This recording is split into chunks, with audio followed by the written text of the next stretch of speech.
Welcome to the Filipino American Women Project, also known as TFAW Project for short, a podcast show that features stories and life lessons told by American women of Filipino descent. We're your co-hosts, Jen Amos. And I'm Nani Dominguez. And thank you for joining us. If today's conversation resonates with you, text us and let us know at 415-484-8329. And if you want to show us some love, buy us boba at buymeacoffee.com/Jen and Nani. It says coffee, but we love boba. Again, that's www.buymeacoffee.com/Jen and Nani. Awesome. With that said, thank you all for your love and support. Now let's get into the show.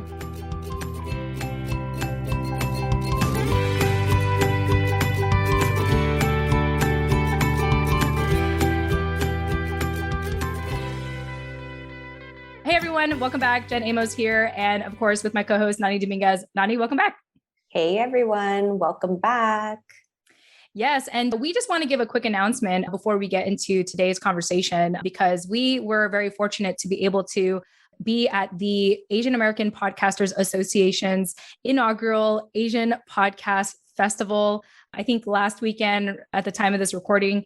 And really excited. We're going to be actually sharing the recording with you in a second. But before we get into that, Nani, last weekend we had, at the time of this recording, of course, last weekend, our last live workshop was a panel with the Filipino Momcast with Roanne, Lynn, and Marianne. And so shout out to those ladies. And I think at the time of this recording, you can still watch it. It's still public. So go ahead and watch that before we pull it off and put it on Chismis with Jen and Nani.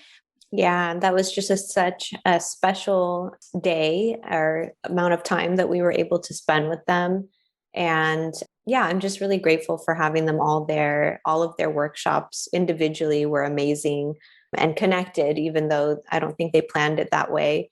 And so having them all there in one space at one time with us was really nice. And I don't even remember what all we talked about. I feel like we went off on several tangents like we always do, but that's how it always is with those ladies, whether we're talking to one or all of them, we seem to just be sitting in like our virtual living room, just casually talking, just like you would with family at a family gathering. And that's really what it felt like. So it was nice to kind of just unwind and have some unproductive, unplanned time with them. We didn't approach that conversation with any agenda. We were just talking.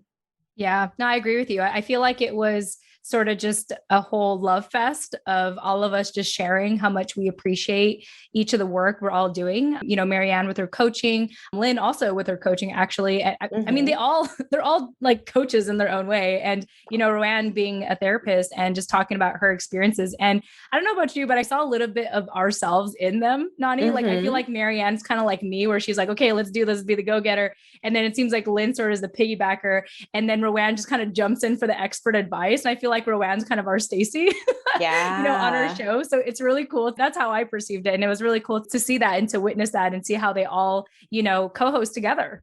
Yeah, it was truly like family. It feels like a family to be around them and to be talking to them. And, they are so wise and they all, especially as moms, they all have so much to share and it never feels like they're momming you, Yeah. So again, we really appreciate that and appreciate them for joining us. Yeah. Even after the recording, we spent nearly an hour just giving you mom advice or baby advice. I know. I wish we recorded that. I know, right? I was like, I need to secretly turn the recording back on because I know Nani would really appreciate just like having all this in her back pocket. When I should have been taking notes, but again, grateful for their, the connection that we have with them. And I feel definitely comfortable reaching out to them to ask them those questions again after my baby is here and I forget everything that they said. I know, all plans, all preparations. I hear that out the window. Happens quite often, right? You just forget and it's just like, you're just in the moment and you're like, what's important right now? Yeah. And so, but yeah, I'm so glad that we had a chance to talk to them, especially for you, Nani, because, you are about to have a child, and so it must've been just so great to, have that moment in time with all of the mothers who are already established with 3 to 5. I think collectively they have like 15 kids, I think Marianne has 5, Rowan has 4, Lynn, I think is 2, I believe. So it just lots of kids, lots of advice. And, one thing I liked about that conversation is I did hint in the conversation. I was like, I know that you're all mothers, but I didn't talk about your kids at all on purpose because I wanted this to be your time. Yes. And then they were like, thank you. Of course, it is our time. Yes, this is about us. I hope they really appreciate that. I feel like I did it intentionally because, I think very often a mother puts everyone else first, right? And so to give them that spotlight and also to applaud them for giving themselves a spotlight through their podcast show, the Filipino Momcast. And so, once again, to our listeners, if you want to watch the replay of that is still available at the time of this recording. Go ahead and check us out on YouTube or Facebook. We still have the replay of those live videos. You can look that up. And then, of course, when it is taken off, it'll be available at biasboba.com on our private podcast show, Chismis with Jen Nani. But I'm really excited about that because we're going to have our first, 4 exclusive episodes, Nani, once this is all done. And then from there, we're going to be releasing some actually real exclusive content, such as our interview with your dad coming up. So any quick thoughts about that? Yeah. So the purpose of that fireside chat or roundtable discussion with all of the co-hosts of the Filipino Momcast was to wrap up our initial launch series for Chismis with Jen and Nani, which it just went so beautifully. I could not have asked for more. And I'm so glad that, we did it with them and opened with the Filipino Momcast, especially given my, personal situation about to become a mom. That really meant a lot to me. And I think it was a great kind of precursor to the kind of information that we're going to be diving into now as we kind of protect that platform even more and start releasing more and more personal information, such as Chismis sessions about things going on in our social lives or interviews with our family members that are not Filipino American women, such as my Filipino American male father. So yes, look forward to that for Father's Day if you're a member. And if not, you can become a member on biasboba.com. If you are a regular listener of the TFAW Project, then you probably already have a lot of context and a lot of insight into at least my perspective on my relationship with my dad and how much I'm looking forward to really diving into that with him. And I have a long list of questions ready for him that you guys will definitely want to grab your popcorn and your tea or your slushies or your alcoholic drinks, whatever your preference is, to tune into that one, because I'm sure it will be an interesting conversation. And, I'm excited to really just delve into open up more personally on that platform. And I know that people are always really curious about us as co-hosts and individuals and want to know more about our lives and our backgrounds. And so this is us responding to that and giving that to you guys and shedding light on our experiences, as well as the community that we have built and really shining the focus on them and what they're doing today. Yeah, absolutely. And thank you for elaborating on that, Nani. And, this is, again, just like what Nani said, this is in response to all of your feedback and wanting to get to know us more. I thought it was fascinating, even looking at the stats, that the initial episodes of us being together, those episodes are more downloaded than some of the guests sometimes are like, oh, okay, people like hearing from us say about the world. And, I often hear this in the podcasting community that people come for the guests, but they stay for the hosts, and it's just been so cool that so many of you, a lot of our day ones have been with us throughout this whole time and continue to engage with us. And we can't thank you enough. I want to give a quick shout out, Nani, to Sapphire, who actually bought us 3 cup bobas. Thank you, Sapphire. Yeah, so shout out to Sapphire. She's been on our show twice already. So if you want to check her out, she is episode 52 as well as episode 76. And she was actually there at the inaugural Asian Podcast Festival. And just a quick note here, she just said that you're both amazing. So thank you, Sapphire. We think you're amazing too. Yes, we're equally fangirling over you. And I remember reflecting on the recording that you guys are about to hear from the inaugural Asian Podcast Festival, that Sapphire asked a question that I think we get asked a lot, or that maybe a lot of our listeners want to know or are curious about, which is how do you bring up kind of those taboo, touchy topics, stuff that we talk about here on the show with your family or with your parents or elders who may not necessarily agree with your viewpoints or be as open-minded to receive your perspective, but that it's really important that you have those conversations with them. She was asking our advice on how to approach those kinds of conversations or intergenerational conflicts, if you will. So definitely stay tuned for the end of this episode to hear our take on that and how we answered that question. But I thought that I would give that as a little foreshadowing to what you're about to listen to in this episode. Yeah, I'm so glad that you brought that up because when I was listening to the replay, the initial edit of our recording, yeah, that question really stood out to me at the very end. And, I was listening to it and I thought like, man, I kind of wish I said a little bit more because it's a really tough question to answer. Obviously you and I, Nani, are very open about it on our show and we address these topics with the people we bring on. But, what happens when you're not listening to the podcast? What happens when you actually need to apply it, amongst your family? And it's a really tough conversation. And so we hope that you stick around to the end of the recording here to hear our conversation with Sapphire and what we have to share with her. So a little bit more about the Asian Podcast Festival. Apparently, according to the Asian American Podcasters Association, this was the first ever Asian podcast festival, Nani, like ever. And Lee, who was hosting it the entire day from 11:30 a.m. to like 9 p.m. at night because her co-host unfortunately couldn't make it. But I remember at the very end, I hung out till the very end and at the end, she was thanking everyone. I was like, Lee, like, we got to thank you because like, I get exhausted listening to one whole interview. You listen to all of our podcast shows and you asked us very specific questions about our recording. And so I really just want to give a shout out to Lee and obviously Andy, who couldn't be there, but he was very much behind the scenes. But those two are the co-hosts of Asian American Podcasters, the podcast show, as well as running the Asian American Podcasters Association. So I just want to give a shout out to Lee and Andy and, thank them for inviting us to be on the show. And so really what this festival was about, Nani, is, a lot of Asian podcasters came together to do a live recording of their show. And for us, because at the time we just did our presentation at the Bulosan Center about Pinay podcasters, an academic paper, we had decided to do it again, but not really like the same exact conversation. I think we expounded upon the Maria Clara archetype, as well as covered other parts of the presentation that I didn't have time. For example, giving a shout out to some of the feedback we've had, a shout out to Leia, who, I wasn't able to mention on Friday, and also Giselle, and just kind of how we were quoting them in the academic paper. But I'm curious to know on your end, Nani, how was that experience for you to kind of do that live recording in front of everyone?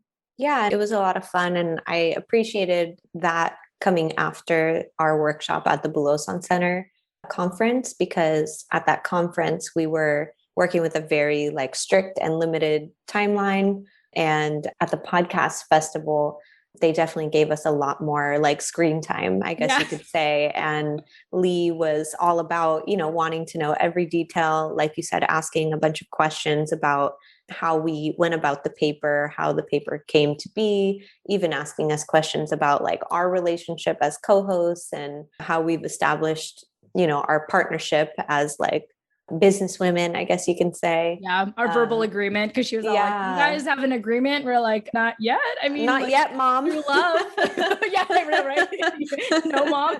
It's like, but no, I appreciated her like wanting to dig in that way, because it did take a lot to produce this research paper. It was very out of our comfort zone, and it is a culmination of like everything that we've learned from doing this podcast. And so I appreciate that, like outsider looking in, like probing in order for me to reflect on it, because it took so much work to get here that I think once we were done, I kind of like shut it out and stopped thinking about it for a minute. And it got me to, just open back up and really think about all the topics that we covered in there and how really radical it is for us to be documenting all of this stuff in this archival format, I guess you can say. So I just really appreciate the chance to present it again and present it in a way where we weren't, trying to fit a bunch of content into this one tiny little slot. of time. So yes, it was nice to be able to expand on it. It was nice for people to be able to ask us questions in real time that we could answer. And I'm sure that a lot of the questions and comments that they made in this recording that you're about to listen to are also, things that comes up for our audience as they have been listening to the podcast over the last 2 years. So hopefully you guys will find that kind of Q&A dynamic relatable and helpful. Yeah. Absolutely. I appreciate you mentioning that about, someone such as Lee looking from the outside in, because you're right. Like, we're very involved in this community now that, to get that outsider feedback, I didn't realize, I guess, magnitude of that. And so I just want to give a shout out again to Lee, and as well as Andy, who couldn't be there, from Asian American Podcasters Association, to give us that opportunity to record live at the first inaugural Asian Podcast Festival. And so once again, if you want to have access to our academic paper, you can go to pinaypodcasters.com. And that's it. We hope that you enjoy this live recording. Obviously, it's not a live recording, but the replay of the live recording. It was live. Y'all missed out. Y'all missed out because I kept stuttering. I kept saying, now it's been edited, so you can't tell.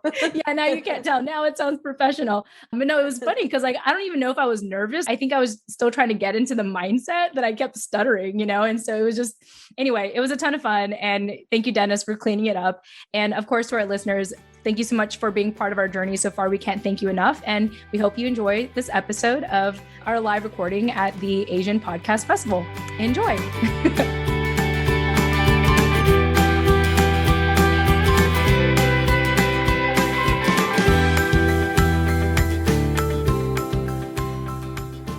We have a few moments before we get started with, oh my gosh, the Filipino American Woman Project with Jen Amos and Nani Dominguez. And so they are here today to share with us stories and life lessons told by American women of Filipino descent, but they're also going to talk about findings and some research, right, as well.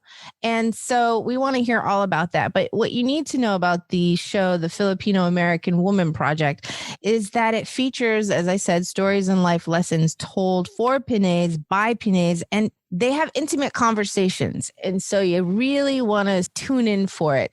And so before we get started with your time slot, Jen and Nani, welcome, and tell us about how you came to make the show. Thanks, Lee. Yeah. Well, hi, everyone. I'm Jen Amos, the founder and co-host to the Filipino American Woman Project, also known as TFAW Project for short, because the Filipino American Woman Project is a mouthful, but I like to use the full name on purpose because to give our, fellow Pinays, as is another term for Filipino woman, is a nickname for Pinays. But I like to use a name on purpose to purposely encourage all of us to take up space, because we already are taking up space. So it's just about owning it. I have my amazing co-host with me who's been on this show for 100 episodes now, Nani Dominguez. Nani, welcome to the show. Hello, everyone. Nice to see you all. Yeah. And I guess before we start like the real recording here, just to answer your question, Lee, the show actually started. It's actually kind of interesting. We actually talked about this last Friday at the Bulasan Center Filipinx Studies virtual research conference just 2 days ago now. And it's been interesting to reflect on the show because even though the podcast started in summer of 2019, we actually started the project back in December 2016. And around this time, I remember it was in between Christmas and New Year's, I was just doing a Google search of Filipino American women. And the short of it is I didn't like what I found.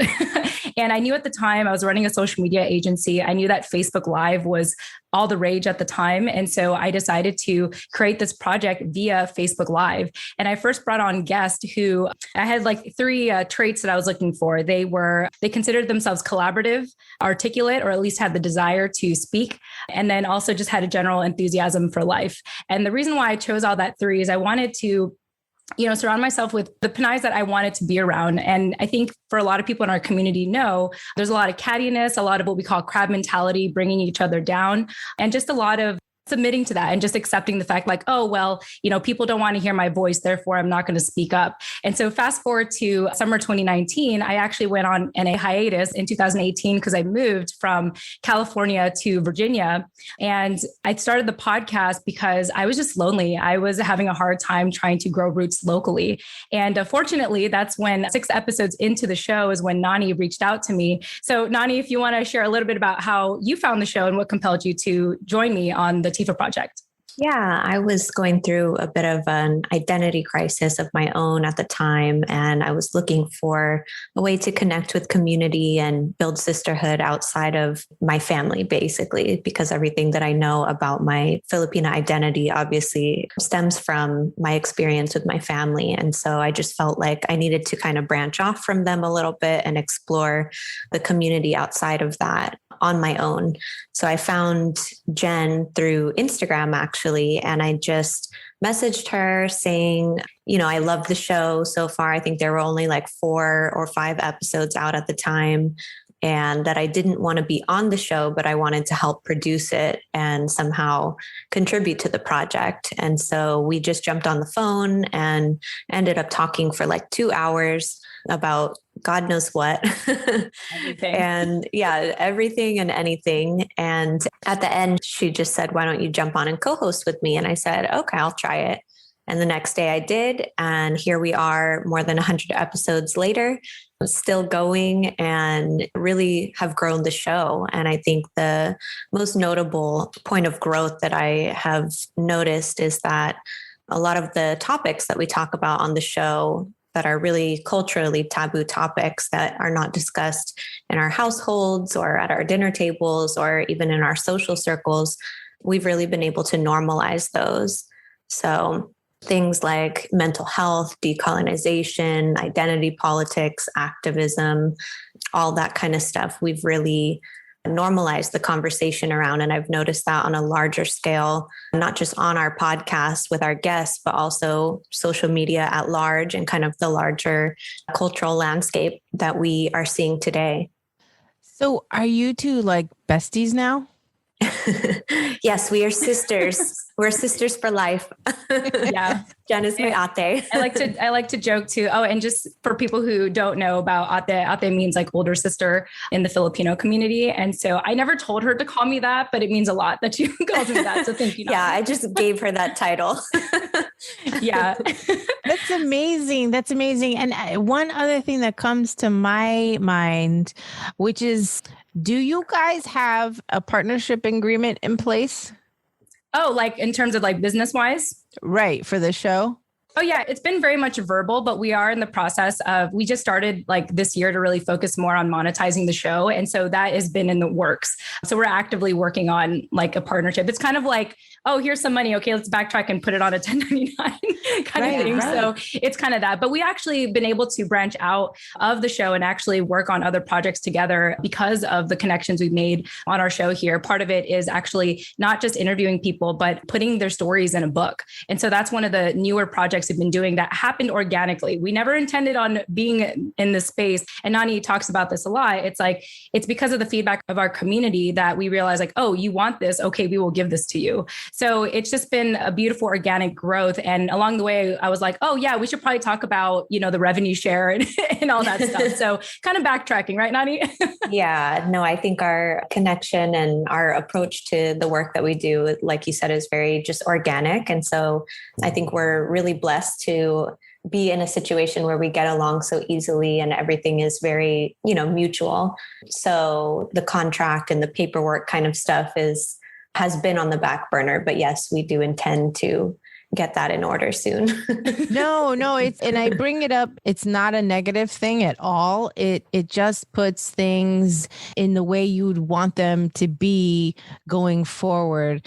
And it can be, I like to joke about it and say, it can be as simple as an agreement on a napkin. Yeah. You agree this, we agree that, but that way it's just something that comes up because sometimes, and the two of you run your show so with togetherness and not everybody does that. And so It was just something that I just came off the top of my head. And it, again, we're live people. This is live. I'm glad you asked that question. I think it really just highlights, the dynamic between Jen and I is really special because it is truly like working with family.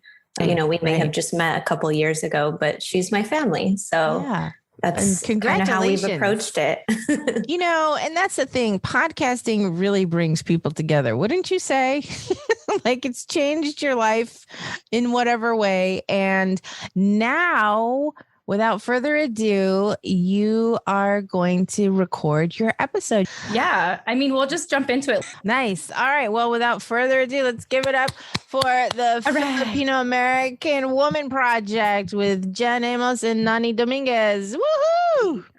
All right. Hey, everyone. Welcome back to another episode of the Filipino American Woman Project, also known as TFAW Project for short. I am your founder and co-host, Jen Amos. And as always, I have my incredible co-host with me, who's been with me for over 100 episodes now, Nani Dominguez. Nani, welcome to the show. What's up, everyone? Welcome back. Yes. And just some housekeeping before we get started here. If you want to get a hold of Nani and I, and if this conversation resonates with you today, we have a phone number. You can send us a text message or an audio message because, healthy boundaries, we're not always near our phones. So leave us an audio message or text message at our phone number, 415-484-8329. Once again, that's 415-484-8329. So fun fact, the last four letters, 8329, is actually the acronym TFAW, as in the Filipino American Woman. All right. So Nani, let me just start by saying how excited I am to be here today with the Asian American Podcasters Association First Asian Podcast Festival. And we have been involved with them really last year in December when the Golden Crane Awards. Yes, this is what Nani is here for. So the Golden Crane Awards. And so Nani, just real quickly, what does it feel like to be back and involved with the Asian American Podcasters Association for you? Yeah, I think that was like in December or sometime in the winter time. So It just feels like so much time has passed since then. And it's really good to see you all back here in this room. And we're excited to just continue our relationship with the AAP organization. And so, happy to be here. Thank you all for having us. Yes. So at the time of this recording, to our listeners who are listening to this after the fact, we are actually doing this live. So it's been so great. We already heard Sapphire do her part as well, who's been on our show twice already. So shout out to Sapphire for being here and for your piece earlier right before us. And so we're just really excited to be here today. And it's actually interesting because we already did a live workshop just 2 days ago, Nani, at the 2021 Bulosan Filipinx Studies Virtual Research Conference. And I just want to give this to you all in advance. If you want to look this up, the replay of our workshop is already available at pinaypodcasters.com. Go ahead and check that out if you want to go ahead and read our academic paper, which is titled Pinay Podcasters, Building a Self-Sustaining Community Through Storytelling, Collective Healing, and Learning and Collaboration. So a little backstory on this. First and foremost, I have not been in college for a decade. And we had a good friend, Stacy Salinas, who is one of the co-founders of the Bulosan Filipinx Center at UC Davis, reach out to us saying, hey, you should write an academic paper about your podcast. Nani, when you first heard that, what were your initial thoughts to come together and write an academic paper for our show? Yeah, I mean, I was honored that Stacy asked us, and I thought it sounded like a fun idea, although I did not go to traditional college. So I didn't necessarily know what that meant or all that it entailed in terms of like the formatting, the length, and kind of just the extensiveness that ended up going into it. So I think it was a lot more labor than I had originally thought. But again, so grateful to Stacy for pushing us to do that and to meet the deadline and attend the conference and present it. And I feel very accomplished now that that part is over, although we still have plans to continue and make it into some sort of ebook that will be more geared towards our audience. So it will go through several iterations, and we have even more editing and adding and things to do with it, but it was definitely a labor of love to get here. Absolutely. And, as I mentioned before we started recording, Nani is really the writer between us. And so, Nani, I just have to say publicly again for just taking the time. It was almost like a full-time job for you to actually take everything that I would put in an audio recording, transcribe it, send it to you, and then you make it sound really pretty in the paper. And so I just want to thank you again so much for doing that. And, part of what we were talking about offline is the partnership we have together not only has been shown on the show, but now has gone off the show where we are actually helping people amplify their stories in book form. And so again, we never planned to do that, but we just love the fact that this community continues to speak to us and asks us what they want. And more importantly, the fact that more of us are taking up space and want to take up space and want to work together to take up space, whether it's on podcasting or book form and any other medium. I'm really happy about it. I'm satisfied about it. Nani, want to see if you had any other thoughts about that. Yeah, no, I appreciate the recognition as always. So thank you. And it's just, again, makes me feel very accomplished in a sense that, this is our passion project. It's the work that we do outside of our work. And so it really goes to show how much that can pay off if you really just have the courage to explore your authentic narrative and what it is you want to do. And even if that means, staying up after hours outside of the hours of 9 to 5 to do that, you can really create opportunity for yourself. And it's basically an example of what it means to define your own success. Yeah, absolutely. So now I bet our listeners are probably wondering, what is this paper about? Like, y'all keep talking about it. Y'all keep hinting at it. You're telling me to visit the website, but tell me what this is about. And essentially, Nani, I like to say that this paper is a long love letter to our community. We really dive into the start of the podcast, why it began, and more importantly, how it started to become a sense of responsibility as the episodes went on to continue to show up and amplify our stories. As I mentioned, you had written a lot of the paper. So I want to see if there's anything else you want to add for our listeners to know who have yet to attend our live workshop or read the paper yet. Any thoughts you want to share with them that, they can look forward to when they read this academic paper?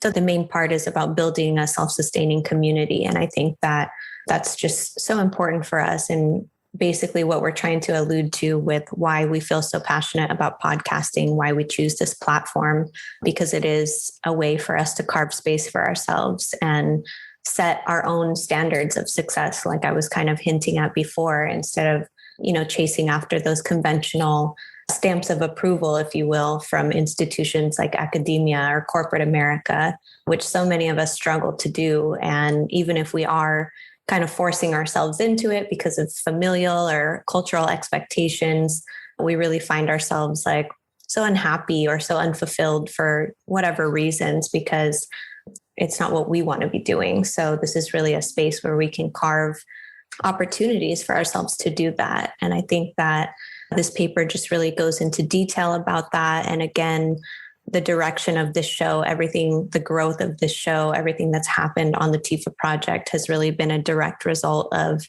the feedback that we've gotten from the community, the conversations that we've had with our guests, and all the information that they've contributed, all the stories that they've shared to open up this dialogue between us and our community. And so it's really a direct result of the collective and the voices that we hear in response to the content that we put out. Yeah, absolutely. So I've been listening to the Asian Podcast Festival from the beginning so far. So shout out to everyone that's here.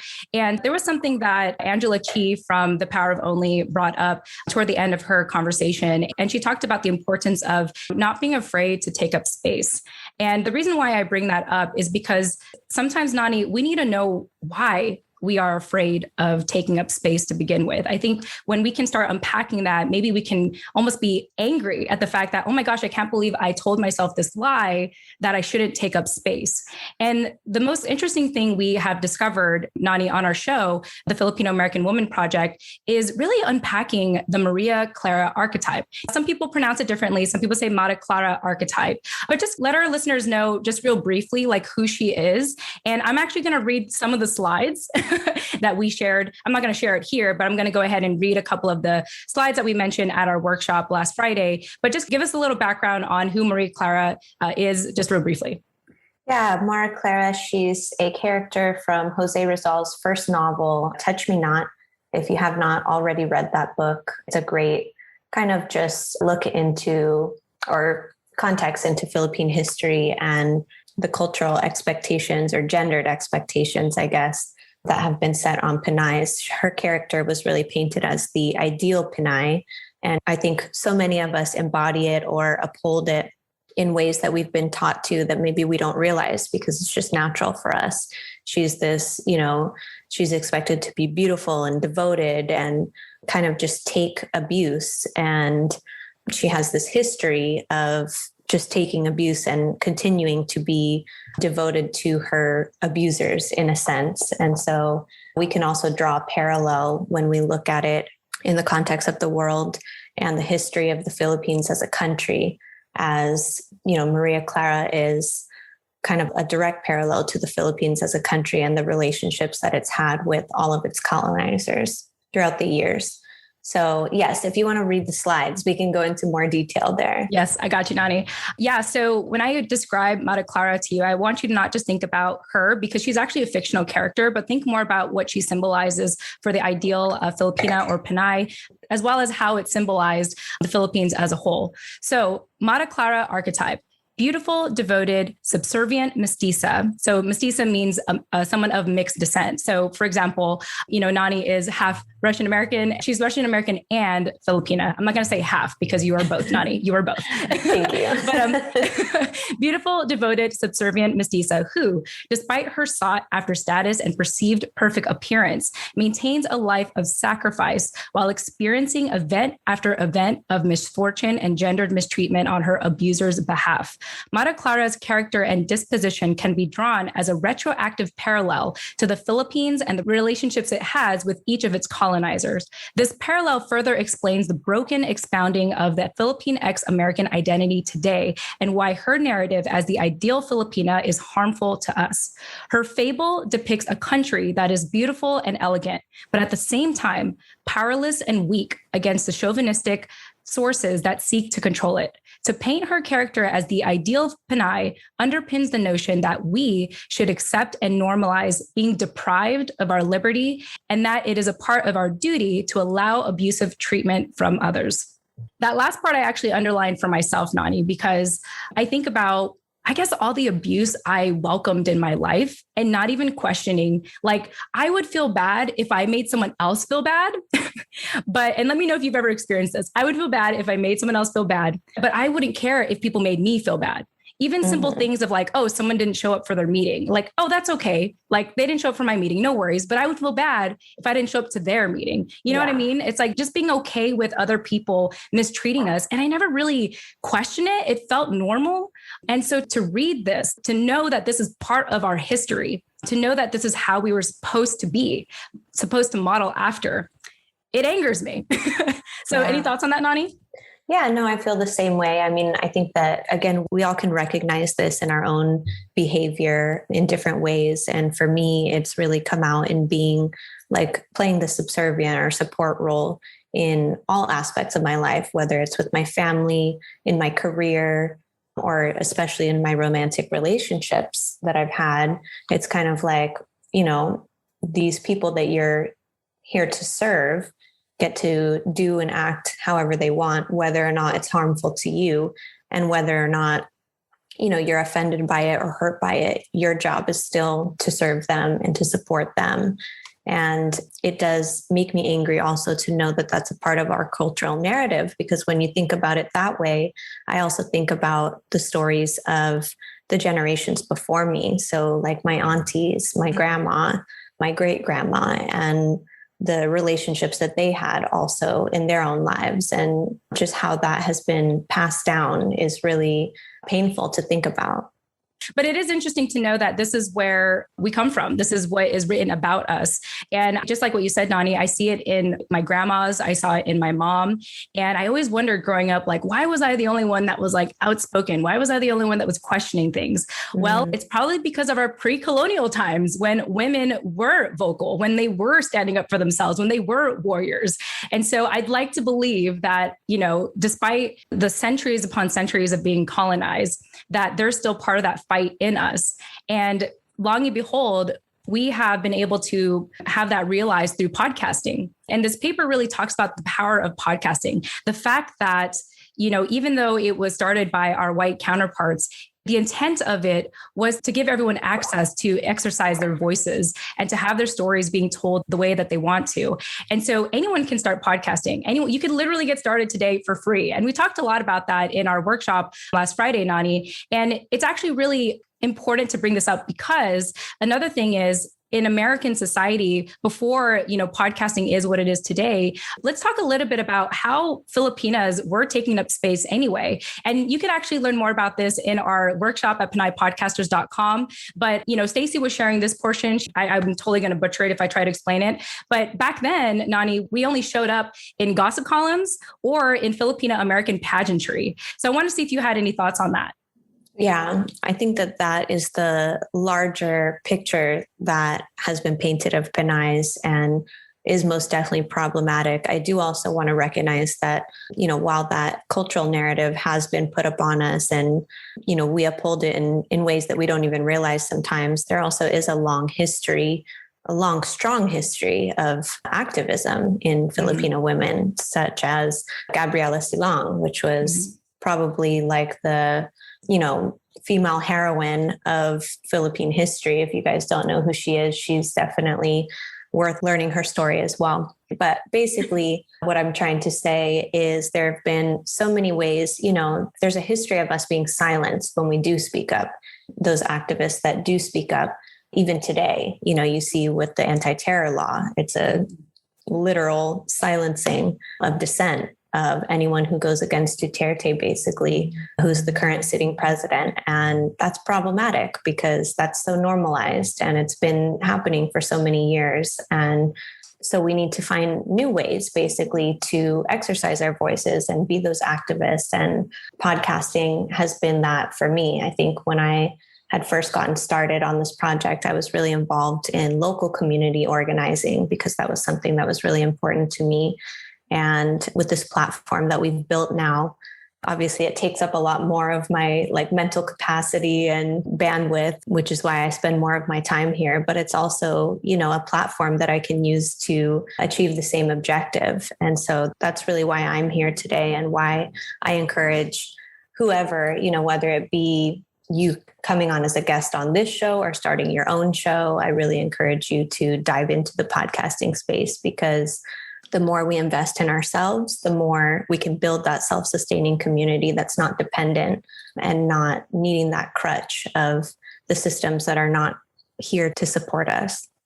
Yeah. No, thank you, Nani, for saying that. And as I mentioned, if you want to learn a little bit more about how we were perceived at the time, even in the last century, only showing up in gossip columns, or even if we had people speaking out in these columns, they would call it gossip or chismis, which is the Filipino term, and really just minimizing what we have to say. And then, of course, as I mentioned, the Filipino American pageantry, being only able to show up in that kind of fashion. And so, we are really in just such a unique time in history. The fact that, like I mentioned, anyone can start a podcast, anyone can exercise their voice in this way to be able to, I think, honor our ancestors, Nani, honor our ancestors, our grandmas, our moms, to speak up for them and to tell their story. In addition to that, I want to go ahead and just share. So this is actually some testimonial we didn't get a chance to share while we were doing our live workshop, Nani, because we didn't have a lot of time. We were having so much fun just unpacking the Maria Clara archetype that I was like, oh my gosh, I forgot. I wanted to make this about our listeners. So I want to give a shout out to Leah Jamin, who has not necessarily been our day one, but she is so engaged in talking to us, especially with me. I don't know about you, Nani, but we send each other audio messages back and forth, like sending each other digital mail just to stay connected and just to talk. And so I'm sharing this just so you all can get an idea of the impact we've made on our show so far. So Leah says, since discovering the TFAW Project 2 years ago, I have gained a strong sense of community healing because of the amazing stories of my TFAW kumares. And Nani, real quickly, because I don't remember the definition, can you let us know what kumares means? Yeah, it's like sister, endearing friend, what women call each other. Yes, thank you. These stories help me cultivate my own voice and the importance of self-care. The TFAW Project also challenges social norms and creates a kapwa-like resistance for inclusivity between our Filipina and American identities. So she said another word again, kapwa, Nani? Kapwa is basically at the heart of Filipino psychology. It just means our shared identity, seeing yourself in the other. And that's really at the heart of why our culture is so collective. Yeah. And this is why Nani's my co-host, because I always feel like she does more in-depth stuff of this. I'm kind of like the questioner. I'm like, well, you tell me, like, what do you think about that? Nani, like in her writing, in her newsletter, she's always the one writing about this. So this is why I always have to refer to her to give me some information on this. So that's a little bit about Leah. So shout out to Leah. Thank you so much for your support. And then also with Giselle. Giselle is actually one of the co-hosts early on when I was doing Facebook Live. And so I thought I'd share her testimony as well, because this is also part of our academic paper, PinayPodcasters.com. She says, being a brown Pinay or Filipina has been difficult to navigate, not knowing whether to be fully Filipino or fully American. With Jen and Nani, the podcast, they reassure us that it's okay to be both and reclaim our identity in ways we see fit as we learn who we are and unlearn what we believed about ourselves. I just want to pause there for a second, because that's what I love the most about the show, Nani, is just like what Giselle said, we are reclaiming our narrative. And in a way, like, even though we may not want to embody Maria Clara, the way that I see it, Nani, is we are honoring her and we are evolving what it means to be Maria Clara, to be Filipina. Any thoughts on that? Maria Clara is not the villain. She's not the enemy, you guys. She is just, a manifestation of all of the patriarchal kind of expectations that have been pushed upon us. And so, and obviously we've been talking for the last however many minutes about how that has manifested in our own lives in several ways. And, it looks different today than it did back then in the 1800s or whenever he wrote that book. But that it's so strong, it's so ingrained still in all of us, even today. And so the importance of evolving what it means to be Filipina is also at the heart of what we do on our podcast at the TFAW Project. And we do that with being in community, basically. We do that just by talking and just by sharing our stories and sharing our experiences of how we're fighting those narratives. Yeah. And just to piggyback off of what you said, to wrap up what Giselle said, both with compassion, they and their guests graciously have the power of storytelling, let me say it again. Both with compassion, they and their guests graciously have the power of storytelling, acknowledging there's certainty in growing together as a community and feeling gratefully known. What I love the most about our show so far, Nani, is just being able to come as we are and come together and figure out the verbiage together and the language together to be able to rewrite our narrative. And so I feel very good about that. And I think that's it, Nani. If people want to learn more about our academic paper, I'll go ahead and read it again. Pinay Podcasters, Building a Self-Sustaining Community through Storytelling, Collective Healing and Learning, and Collaboration. You can actually watch the replay of our workshop now at PinayPodcasters.com. And also our academic paper is also available there for all of you to have access to. Before we wrap up, I do want to give a couple of shout outs to some of our people supporting us. So one of the last things I want to say is maybe you're not ready to start a podcast, but you want to support people who are advocating for you, that are helping you tell your narrative. And so really what I'm trying to say is, if you want to continue to support us, if you want to continue to hear Filipina-led media, to support our show at biasboba.com. I got to give quick shout outs to some of the people who've recently donated to our show. So Rachel with Mobile Homegirl actually bought us 1 cup of boba and said, great presentation, Jen and Nani, in response to the PinayPodcasters.com that we have here. You're both doing amazing work. And actually, Nani, Rachel is part of the Asian American Podcasters Association. So shout out to you, Rachel. Shout out to you, Rachel. Thank you so much. Salamat. Yes. And real quickly, Jennifer Redondo Marquez from the book In Her Purpose, Nani, episode 60, also bought us 2 cups of boba. And she just said to keep doing what y'all doing. Love you both. Oh, love her so much. Yes, that's our other ate. Yeah, we have a lot of ates on our show. We just call everyone ates. So that's is what we do. And last but not least, we have an upcoming guest. A shout out to Michelle Whirl. Her episode 109 is going to be coming out next Friday, at least at the time of this recording. She also, Nani, bought us a cup of boba. Oh, thank you, Michelle. Yeah. So we just want to thank you all so much for listening to our show and continuing to support us. And like I said, if you want to continue to support us as well and continue to support Filipina-led media, to check us out at biasboba.com to support us in that kind of fashion. But with that said, I think that's all I have to share. Nani, anything else from you? No, I think you covered everything. Yeah. All right. Well, let me go ahead and wrap up here for our listeners. Once again, we want to thank you so much. We love you all. We appreciate you all. If this conversation moved you in any fashion, just know that you can send us a text or an audio message at 415-484-8329. Again, that's 415-484-8329. That is actually our Google Voice number, just in case anyone's ever wondering. Nani and I both receive the messages. And so feel free to reach out to us if you just want to say hi or say thank you for, our show, or just any thoughts that you have in regards to our conversation today. And obviously, if you want to get a hold of us in any other fashion, you can find us at our website, tfaproject.com. That's TFAW as in the Filipino American Woman Project.com. All right, that's it. With that said, thank you all so much. We love you, and we'll chat with you in the next episode. Tune in next time. We love you. Bye. And scene. That was great. Now I have tons of questions, and those of you who are here with us, if you have questions, feel free to unmute or just put them in the chat. Your choice. Now, okay, so first of all, everyone who has been here for this episode, you all have to know that their show is nominated too for a Golden Crane. They are nominated shows. So that's all the more reason to listen to them. So I want to know about the research. Did you conduct it in a scholarly manner with controls, or was it more like surveying and polling? And then how many subjects did you talk to, or tell us about the actual research and what format did you follow when you wrote it up? Is it as though it could be in an academic journal, or just tell us about that before I jump into my next questions? Oh my gosh, I feel like it was a mix of everything, Nani, right?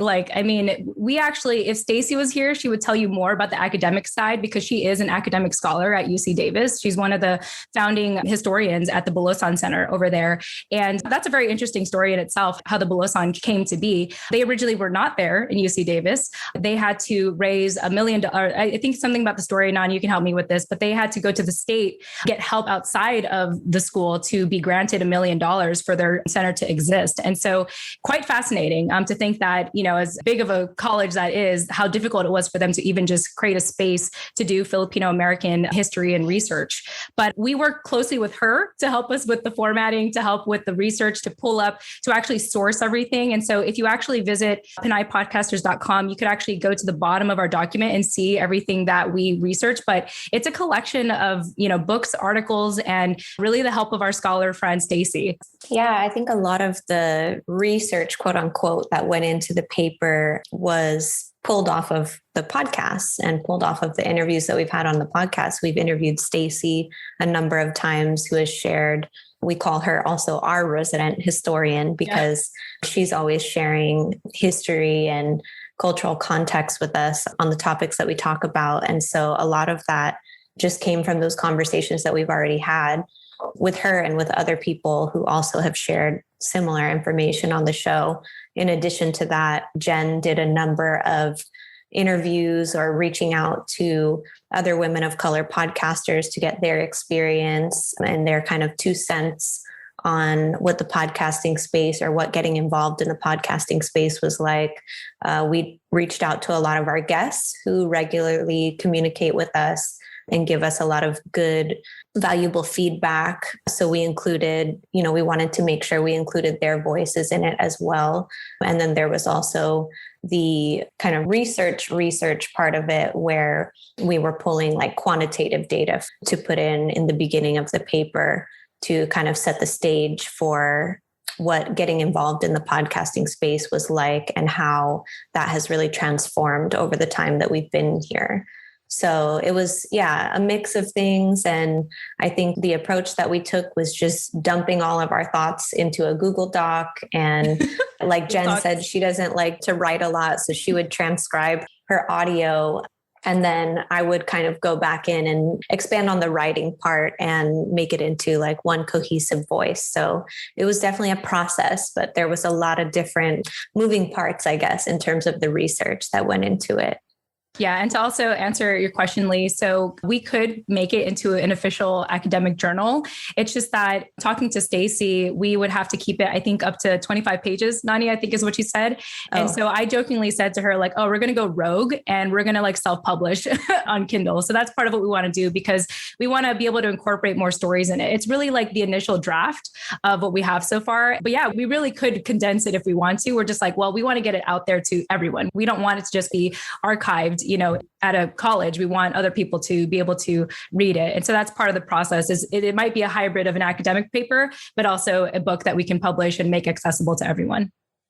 And so we have a comment. Gillen says you guys are great and she really resonated with your episode. And thank you for sharing the content that you did today. And I'm fascinated. So I want to know, tell us about Pinay. So if you could also, for those watching, share a little bit about Filipino history and culture a little bit. So at the top of it, I was like, oh, Pinay, but it's Pinay. So tell us what that term is exactly.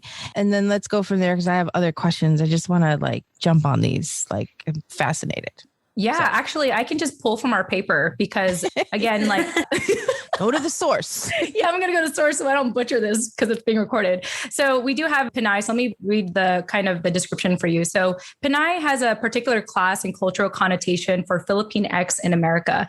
And the reason why we use Filipinx instead of Filipino is because we want to be inclusive with people who maybe don't identify, maybe they identify as non-binary, for example. Nani, I don't know if you had any other thoughts about the definition Filipinx. I normally use Filipino because that's what I identify with. So I want to make sure that I'm honoring the Filipinx identity correctly. Yeah, I notice everyone has a different answer to that question on what is the most appropriate term. And obviously it depends largely on your own identity politics and how you identify, which is fine. So we do use the X just trying to be abbreviated, but also inclusive as possible.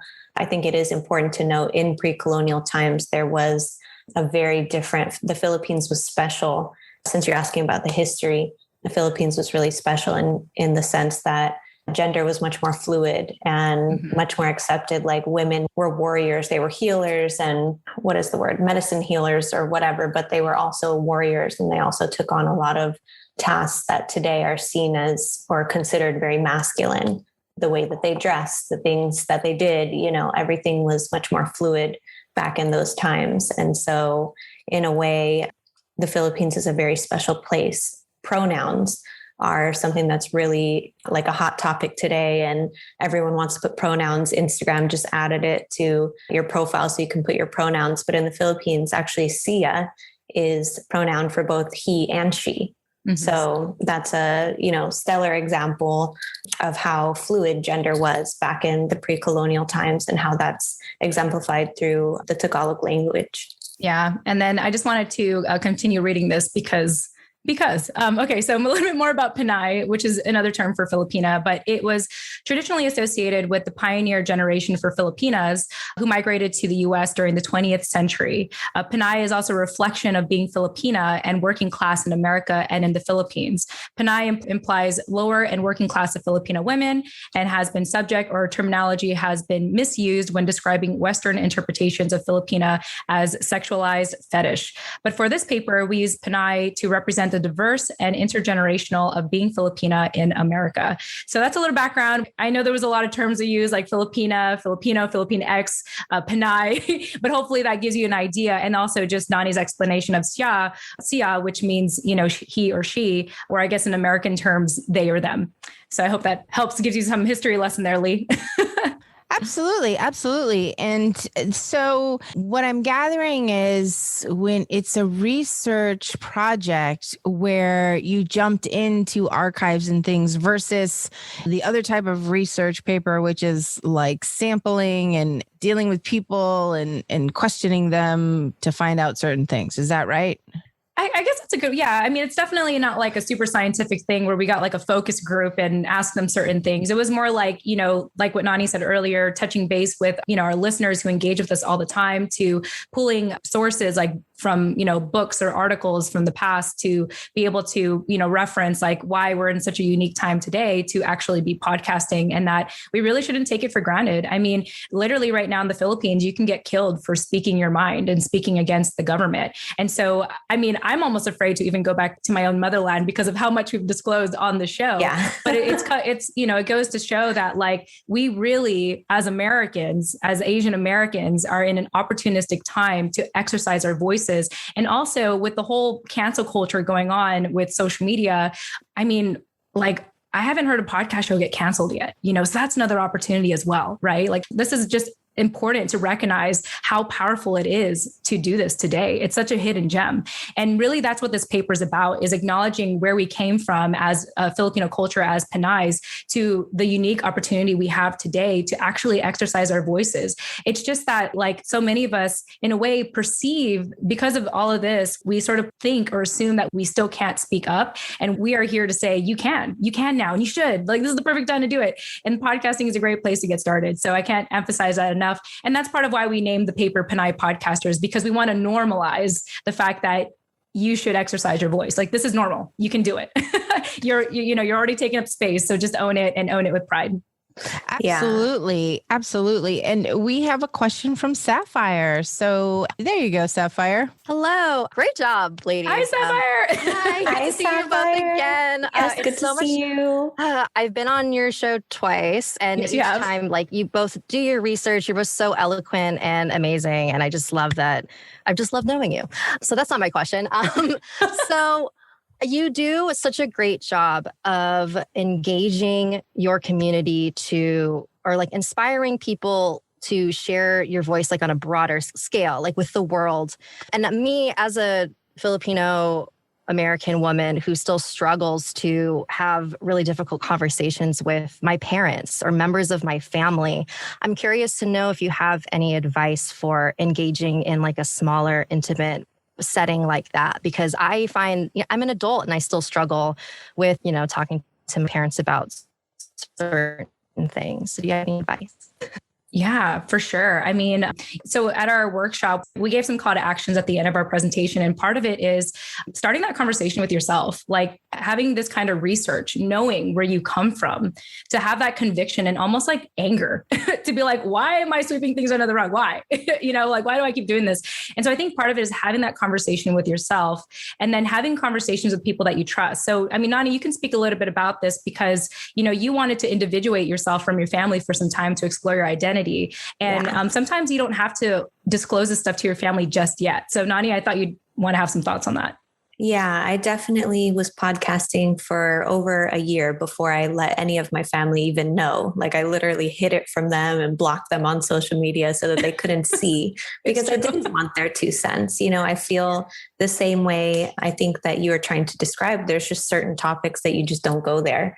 And if you do, what kind of response to expect. And so I think there's a certain level of respect that you have to have for that, and a curiosity that you have to lead with to want to understand, where does that unwillingness to have this conversation come from? Where does that, wall that they feel the need to put up so badly and so quickly, where does that come from? And doing your own research and learning our cultural narrative and the context of our history. And a lot of that was kind of my journey in understanding, like with my grandpa, for example, growing up, I would always try and pull information and pull stories and ask him questions. And I just had such a strong desire to connect to my Filipino identity through his story, and he never wanted to share it. And so after he passed away, I really dove deep into community organizing, this podcast, just learning about our history outside of the context of what he had shared with me or what other people in our family shared with me. And that gave me a lot of background, and it explained so much that he wasn't able to, and even though I never got to have those conversations with him or with my grandma, because they both passed now, I feel like kind of at peace with all the things that I wanted to know, because I did that research on my own. And if you are lucky enough to, I also feel that same way about my dad. There's certain things that just like, I feel like fly over his head.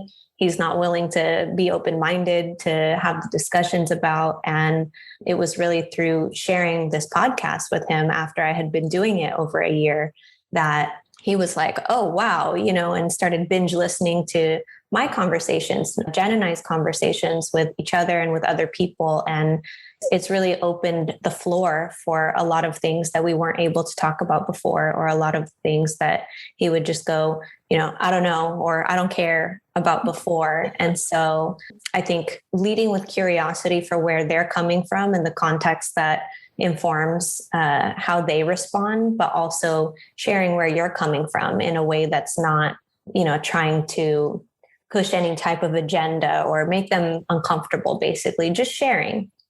Yeah. And then the last thing I want to add on to that is one thing we learned in a lot of the stories, Nani and Sapphire, is that a lot of our relatives have experienced a lot of trauma, immigrating over here. Yeah. That they don't want to talk about their stories because it's almost like having them open up old wounds. Yeah. And so there's reasons for those walls. Yeah. And so part of why we do what we do is we can at least give you a temporary space to be able to exercise your voice or learn from our community. Because sometimes you just have to, like, even for me, I'm estranged to a lot of my family members, but I still feel so in touch with being Filipina because of a show like this, because there are people who wanted this. And sometimes we just have to learn that, sometimes that rejection from our family is redirection toward, another community that could really fulfill that need that you're looking for, to find those answers. It may not be through the family, unfortunately, but also just like what we're saying, to acknowledge the fact that maybe the reason why the walls are up, like Nani said, is because of that traumatic experience. And so, rather than kind of hitting this brick wall, to be like, well, maybe we can go around it through other outlets, through other communities. In the meantime, we've definitely have guests where we've definitely had listeners where I can think of some in mind, twins, Nadia, you know which ones I'm talking about, where they're estranged from each other, but now they're talking again because of the podcast. They get to talk, they don't talk to each other, but they talk about the podcast. And that's powerful. And just like what Nani said, how her family didn't know about the show after, I think, 55 episodes later, from what I recall. And now they're just supporting us, like even financially with, with biasboba.com. And so if not them, sometimes it's okay to go in a different direction. So, and you just never know that they may come back again and say, hey, I was listening to your conversation. I was listening to your podcast. And, and then maybe that could be the door to a conversation. So anyway, I hope that's helpful, Sapphire. Very helpful. Yes. Thank you so much. Cool. I talk and then I press the mute button too quickly and then it mutes me again. Sorry about that. But I have more questions. Can I ask more questions? I know Nani has to jump off in a bit. So Nani, just feel free to hop off when you can, but I'm happy to answer the questions. Yeah, no, go ahead. Okay. Yeah. So you said something about gossip columns. Yes. Expand on that. I'm like, what? Yeah. What? Tell us. So just real briefly here, I'm just going to pull up my notes because this was the portion that Stacy talked about for us. So this was like in the 1930s, there was a particular column she talked about written by a Filipina who on the article, it mentioned she calls herself Miss Spotter instead of her actual name. And part of that is because she really pointed out things against, let's say, her male counterparts or even just American society as a whole. And even though she was very articulate and critical, people would write her off as, oh, you're just being angry. You're just being, this is just gossip. Like, this isn't real. And Nani, feel free to help me with this. But people minimized this writer, Miss Spotter, despite the fact that she was very articulate and eloquent in calling out the society for what it was at the time. Yeah. So basically just, as we've tried to exercise our voices over time, we've just been pushed into these spaces that are either based around chismes, like gossip columns, or pageantry, like Jen had mentioned earlier, to kind of push us into that box of the ideal Filipina that's supposed to be, physically intact and, devoted and subservient and et cetera, et cetera. Because if they were to write a newspaper article about us expressing our thoughts on activism or what was happening in the, Marcos regime, for example, that would be a no-no. That's a cultural no-no. And so you see that even like with the example of Maria Ressa today, which is, she's kind of like the owner of Rappler. I don't know if you guys are familiar with the Filipino news source Rappler, but they are really, really progressive and try and push back against those dissent laws, basically, that still exist in the Philippines. And that kind of authoritarian dynamic that the Philippine government has with its people. And she's really such an example of why free journalism is so important today, not just for the actual journalists reporting news, but for people like us to express our voice on a podcast. And while that does come with a certain amount of danger, even for us here in the States, like Jen said, she would be nervous to go back to the Philippines today because of everything that we've talked about. I feel the same way. I've hidden blog posts that I've written, only made them public for like a week or so because I'm scared of the exact same thing. And it's a real thing. I know people that it's happened to. They go over there, and as soon as they get off the plane, they're being followed. They've been arrested, and the laws are different there. When you're over there, you really need to be careful. If you're someone that's been yapping a lot and expressing your opinions. And so historically, we've been pushed into these spaces of just being chismosa, like gossipers or beauty pageants, or, for example, I always am curious about, like I said, my grandma who had passed, what her thoughts on all these things were. And recently I found out that she was in a newspaper article, and I was so hungry to read it. And it was a newspaper article about a baby shower that she threw for someone and how elaborate it was and how, what a good job she did. And I was like, why is this of all things in the newspaper? But that's an example of just the spaces that we've been pushed to in media and in the public eye. Mm-hmm. So wrapping up, because I know you said you have to go. One, the fact that you are using your real names is really amazing. It means you're standing behind the work that you're doing and paving the way for others to be brave too, to be brave as well. So that is something that you should really be proud of in and of itself, that you're doing this work. Then the second thing is, from your research, and I know you're going to, and that's a great thing, repurpose, right? Turn it into a book, do everything. What are some practical takeaways that you want people to do or have after interacting and connecting with your research? And it can be as simple as, I want them to do XYZ, or this is what I want for people who connect with our material. What would those things be? Yeah, I mean, definitely the first thing is to have this conversation with yourself, even if it's journaling or acknowledging that, rather than being afraid of taking up space or being afraid of questioning these things. Because again, that fear is valid. It comes from a place of you're protecting yourself, you're surviving. Because again, as we mentioned, the Philippines, you can get killed for talking like this, And so, but not just shutting it off once you're afraid to speak up, but to actually have that conversation, that dialogue in your head, to be like, why am I afraid? Where is this coming from? And then from there, again, just being able to be in conversation with other people who maybe align with, what your own curiosity. Hence why we have the show and why we've been going 100 episodes strong, is because we have more and more feedback. I mean, Nani, we get novels of emails.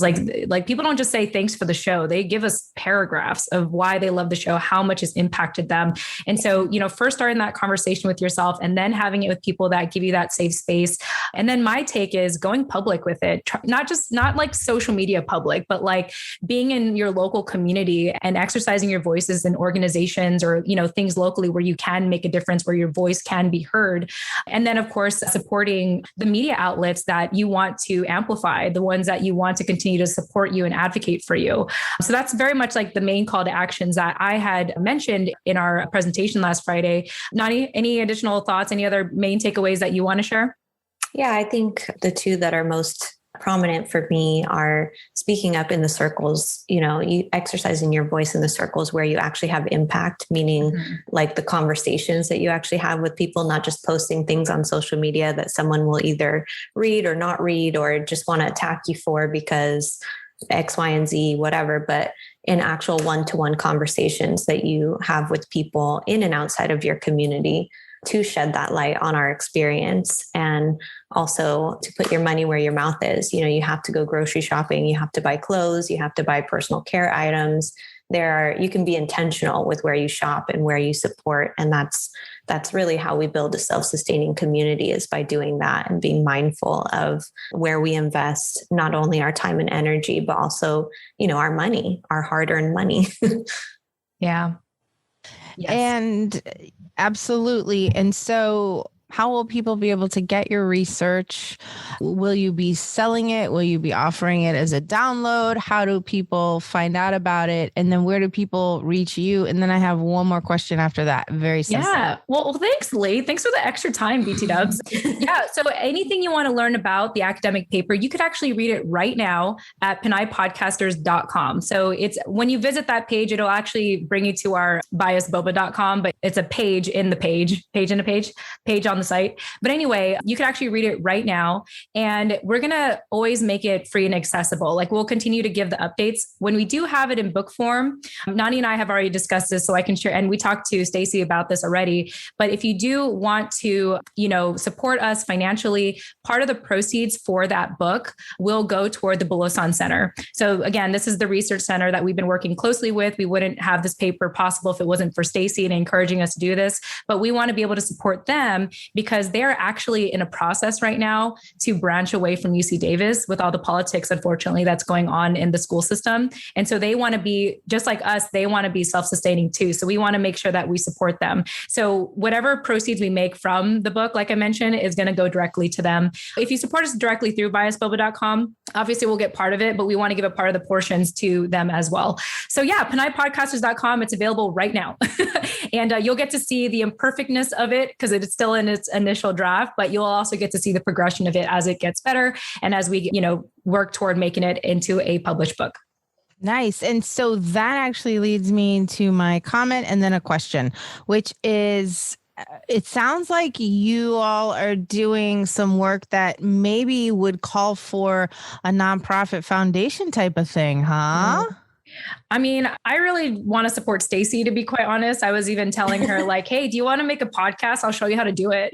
Can you guys, I kind of want to band with them, and so, yeah, but I mean, Nani and I talk about this all the time in regards to the direction of our show and how we want to give back and stuff like that. But I mean, we're not against it. We haven't really talked specifically about a nonprofit, but we are in the process of wanting to continue to make this very self-sustaining. And in regards to the legality side of it and the paperwork, that's still part of our to-do list to go over. But it's a good suggestion, Lee, and I appreciate you bringing it up. No, sure. And then Carol says that this is such a great podcast, and she thanks you for the amazing love and work you're all doing to carve out the space for the Filipinx, is that right, community? Yes. And on that note, Jen, you had mentioned outside of today's festival something important, and I would love for you to have a moment to share that too, because this is Memorial Day weekend. Mm-hmm. And our military is a very important part of this country. And so if you would like to share a few words and talk about that for a moment, it would be fantastic. Yeah. Wow. Well, that's very kind of you. And Nani, don't feel like you have to stay on, just so you know. Yeah. Well, no, thank you. I wasn't expecting that. So a little bit more about my story. I'm a Gold Star daughter. And if you don't know what that is, it basically means that you lost a family member while they were in the military. And for me, that was my dad. I lost him when I was 10. He was about 18 years in service. And even till this day, 20 years later, you can do the math of my age now, we don't know what happened to him. His death certificate said that his death was undetermined, or that he may have drowned. He was in the U.S. Navy. And so the military community is really extremely important to me. I actually have an award-winning podcast show called Holding Down the Fort, and the website is holdingdownthefortspodcast.com. And it's really an opportunity to honor our military families. And so this entire month, actually last month, April, was known as the month of the military child. And so it's just bringing light to, when you think about the military, often you think about soldiers, you think about who's going to war for us, who's protecting us, or who's showing up at January 6th, right? But you don't think about the kids. You don't think about their families that they come home to, their spouses that they come home to. And that's what this show is about. And so April was about Month of the Military Child. May is actually month of, Military Appreciation Month. So this entire month, it's been about, honoring our military families and service members. But this particular weekend, Memorial Day weekend, is all about honoring the military service members that we've lost. And so, I just want you all to take this time, even, today, to be able to, reach out to a veteran, reach out to a spouse, a military spouse, reach out to, even if you are a child, even if you were a military child. I know a lot of kids in the Filipino community come from the military, such as myself. And so just being able to appreciate yourself and appreciate, the sacrifices that your parents made to bring you here. I wouldn't be American if my dad didn't join the military. I come from a family of farmers, and they would have very much have been okay staying farmers. But my dad's dad was like, nope, you got to go. You got to go to join the Navy. You got to give a better life to your family. And unfortunately, he made the ultimate sacrifice. So so thank you, Lee, for just letting me be able to talk about this and, bring light to our military community. They are more than just protecting us. They're protecting their loved ones, their kids. And a lot of us are impacted by that. And we should take a moment to appreciate, the reason why we have freedom of speech is because we have people such as our military community protecting us. So thanks, Lee. Thanks for letting me say that. No, thank you. And if you're watching and you're in the military, you're a veteran, thank you for your service. And it is Memorial Day weekend here in the U.S. anyway. So with that, ladies, again, thank you so much. And Nani, I know you've stayed on longer than you, I get it. But really, thank you for being part of this inaugural historical or history-making Asian podcast festival. We've done it. You've done it. I'm still here, but you have done it. Yes, salamat kayo. Thank you so much for having us. I do have to drop, but it was so nice to speak with everyone today. And thank you for being here. Thanks, Nani. Talk to you later. Love you. Bye. Love you. Bye. And Jen, you can put in the chat and say again where people can hear this particular episode and what's coming up next for your show. Yeah, cool. Yeah, I mean, I already gave all the call to actions and my camera's blurry all of a sudden. That's great. Yeah, I mean, really, we're just going to continue to do what we do. We're just going to continue to show up. Like if anyone ever says like, what's one advice you can give to anyone? I just say, show up, show up and show up consistently because, it's so interesting when people are amazed by what we do. And I'm just like, Nani and I just show up every weekend. Like we make it a point to, record and all these things. And if you can just show up and show up consistently, like you'll be surprised at the support you'll get, the response you'll get from just doing that. So anyway, pinaypodcasters.com or TFAW Project.com. That's it. And just Google Jen Amos. I'm sure you'll find me. But yeah, no, I'll put it in the chat as well. But thanks again, Lee, for this opportunity to talk as long as we did. That was, I really do appreciate that. Thank you. Thank you. No, and for those of you watching either now or later, the whole thing of showing up is so true. Life, I tell folks, life, 9/10 of it is just showing up. And when I was a teacher, I would tell my kids, I feel like I've said this before. Have I said this before?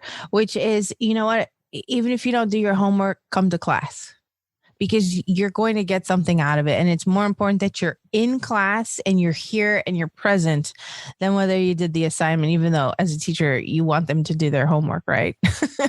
And the thing is, Jen showed up when we had a call. Yes, bringing it back to AAP. When we had the call for Golden Crane Podcast Awards, she showed up. So now she's got a designation of nominated show on her logo, for example. And really, you just never know what's going to happen. And so whenever you get an invitation to go somewhere, just show up because here's the thing, you can always go home. But how many times have we shown up somewhere and something wonderful happened? And so on that note, absolutely. Thank you, Jen, for showing up here today.